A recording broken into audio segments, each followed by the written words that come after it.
Teman-teman, jumpa lagi dengan saya Yusnawiyandi. Damai sejahtera meliputi kita, anugerah yang berasal daripada Tuhan terus mengalir dalam tubuh dan jiwa kita bersama dengan orang-orang yang kita kasihi dan kita cintai.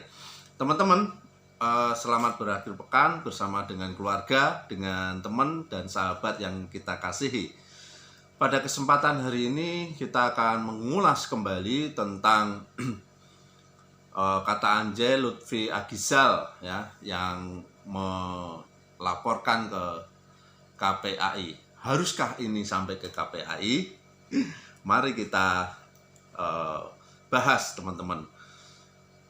Selalu untuk like, subscribe di channel YouTube saya agar hari lepas hari kita bisa terus saling berbagi dan memberkati. Teman-teman, kemarin kita sudah bahas ya Anjay Part 2, di mana Lutfi Agizal bersama dengan psikolog pendidikan Ibu Auli Grasinta membahas ini ya. Namun rupanya Lutfi ini kurang puas sehingga dia melaporkan ini ke KPAI seperti dalam Instagramnya ya. Anak di bawah umur bisa ngomong gini gara-gara apa sih? Next generation kita, apa perlu @KPAI_official dan @Komnas Anak saya kirimi semua materi untuk mengkaji ini, ujarnya di IG story-nya ya. Dan KPAI sudah menanggapi bahwa dia akan mentelaah tentang surelnya ini ya. Kita tunggu aja ya. Namun ini ada berbagai macam tanggapan yang setelah video itu muncul, yaitu pertama dari pegiat dan pecinta bahasa Indonesia, yaitu Ivan Lanin ya, mengatakan bahwa kata anjay pada mulanya netral ya. Menurutnya yang bisa membangun persepsi dari makna itu adalah persepsi setiap orang ya. Ingat, ini kata netral tapi dibangun oleh persepsi kita sendiri ya. Persepsi itu menjadi persepsi yang liar ya. Kalau menurut Lutfi ini diarahkan menjadi anjir dan menjadi anjing dan BGST ya. Ini kan pemikiran daripada Lutfi yang mengarah ke situ ya. Nah, teman-teman, seperti juga dikatakan oleh ahli bahasa dan ahli psikolog yang dipanggil oleh Lutfi, bahwa kata anjay sebetulnya adalah kata slang atau bahasa gaul yang tidak tercantum dalam kamus bahasa Indonesia ya.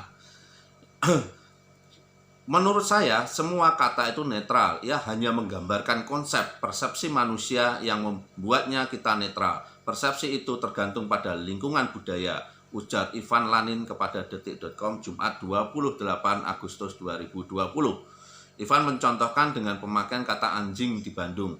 Dia menilai kata itu justru kerap sebagai pengganti koma ya. Pada kalangan kaum muda di Bandung misalnya, kata anjing dan goblok kadang dipakai sebagai pengganti tanda koma dan tanda titik.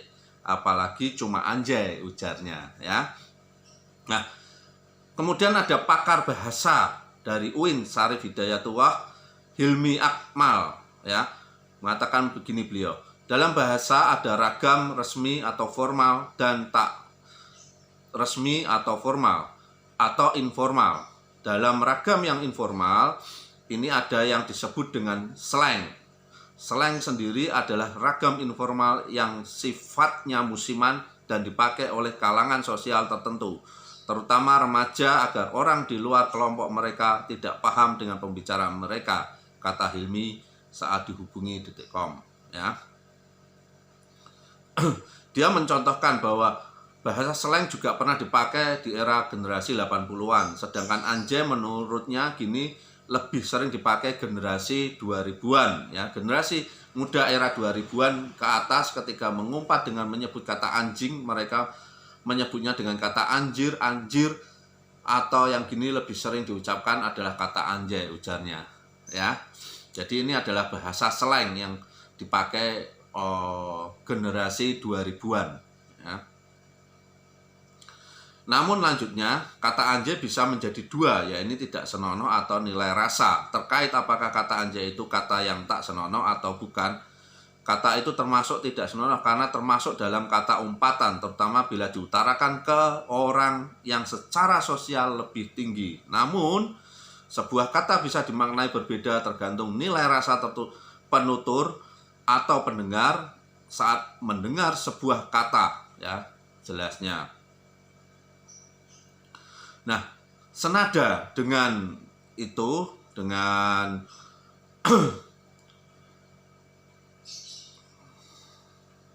ya, jadi senada dengan Pak Hilmi Akmal, ya, senada dengan Pak Hilmi Akmal, saya harus hati-hati karena harus sumbernya harus jelas.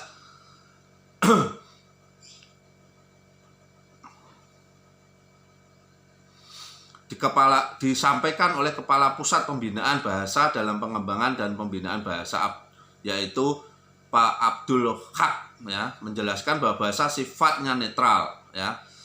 Kata atau bahasa itu sebenarnya netral. Misalnya kata bilang anjing, itu hewan berkaki 4, itu kan netral. Nah, lalu kita gunakan tergantung penggunaannya. Kalau saya pakai mengumpat, ya mengumpat jadinya. Anda tersinggung, ungkap hak, ya. Dia juga menjelaskan bahwa kata anjay mulanya berasal dari kata anjing yang populer dipakai oleh masyarakat Bandung. Dia menilai bahwa kata anjay tergantung pada niat orang penutur, ya. Pada niat orang penutur, ya. Kan itu mulanya dari Bandung, kata anjing, anjrit, sampai yang menasional anjay. Jadi secara pragmatik itu tergantung pada niatnya, tutur Pak Haq, ya. Tergantung siapa yang katakan begitu. Kalau dia dikatakan di teman-temannya sendiri tidak masalah, ya, itu kan masuk bahasa gaul atau bahasa slang sambungnya, ya. Jadi teman-teman,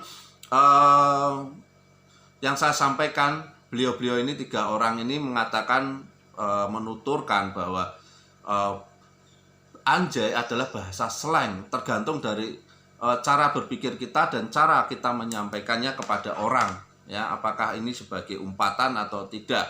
Artinya sebetulnya ini tidak perlu dibahas sampai ke KPAI. KPAI pun juga pasti juga akan minta referensi dari para ahli, ya. Kalau para ahli mengatakan bahwa ini adalah bahasa slang, bahasa gaul, tentu itu tidak bisa diproses oleh KPAI.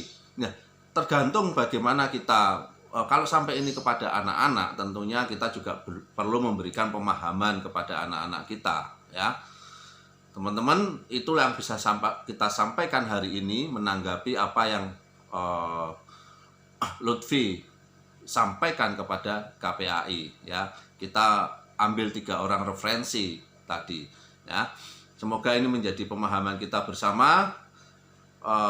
Jangan sampai kata ini hanya difokuskan oleh Lutfi untuk membuat konten berjilid-jilid. Itu aja intinya. Terima kasih teman-teman. Damai sejahtera meliputi kita, anugerah yang berasal daripada Tuhan turun atas diri kita. Tuhan memberkati kita semua. Amin.